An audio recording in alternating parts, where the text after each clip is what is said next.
इस साल मानसून का प्रवेश ज्योतिष पंचांग गणना के अनुसार 22 जून दोपहर 2:19 पर हो रहा है।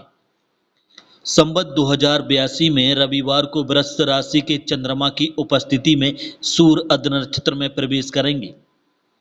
पंडित विनोद गौतम ने बताया कि वर्षा के 8 नक्षत्रों में अर्ध वर्षा का प्रथम नक्षत्र माना जाता है। इस वर्ष संवत्सर का वास कुंभकार के घर में है तथा रोहिणी का निवास समुद्र तट पर रहेगा। नीलक नामक मेघ इस साल वर्षा कराएंगे। नव मेघों में तक्षक नामक मेघ सक्रिय रहेगा।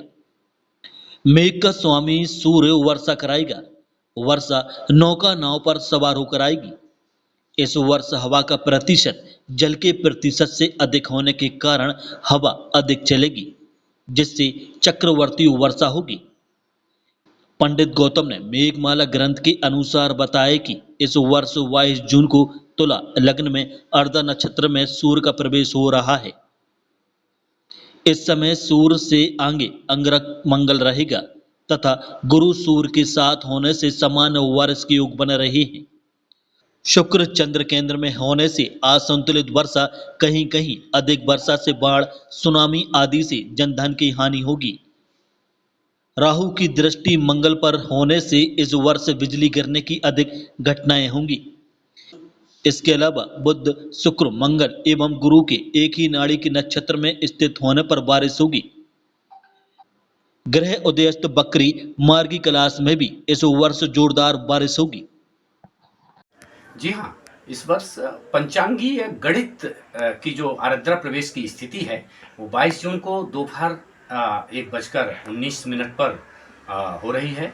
और देखा जाए तो संपूर्ण मध्य क्षेत्र में जब मानसून आता है, मेघ का आगमन होता है, क्योंकि मेघ के जो अधिपति देवता हैं संवत 2082 के, वो सूर्य ही हैं। तो ऐसे में जो स्थितियां बन रही हैं वो चूंकि जो मेघमाला ग्रंथ हमारे जो मेघमाला ग्रंथ हैं उनमें अन्य वर्षा के जो हमारे विचार हैं और अन्य जो ग्रहों की स्थितियां हैं उसके अनुसार वर्षा की स्थितियां इस वर्ष सामान्यप्रद हैं।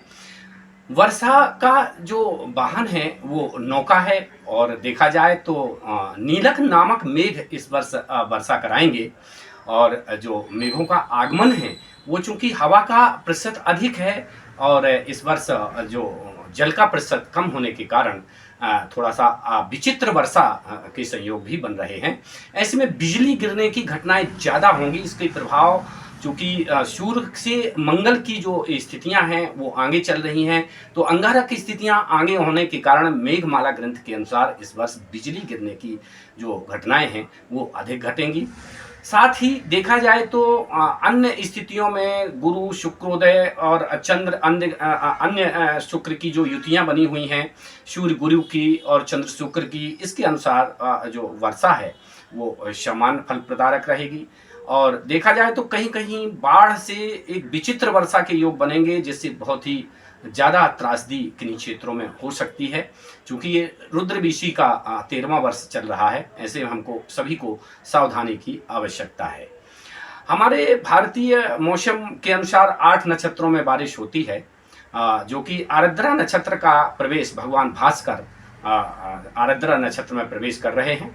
और देखा जाए तो ग्रहों की अन्य स्थितियों के अनुसार आर्द्रा नक्षत्र में ये 6 जुलाई तक रहेंगे और 6 जुलाई के बाद पुनर्वसु नक्षत्र, पुष्य, अश्लेषा, मघा, पूर्वा फाल्गुनी, उत्तरा फाल्गुनी और हस्त नक्षत्र तक ये हमारे वर्षा के 8 नक्षत्र माने गए हैं। इनमें वर्षा जो तो होती है और ये प्रथम जो वर्षा का आगमन है, जैसे मानसून का आगमन है, वो भारतीय पंचांग गणना के अनुसार 22 जून को नियत समय रविवार पर हो रहा है।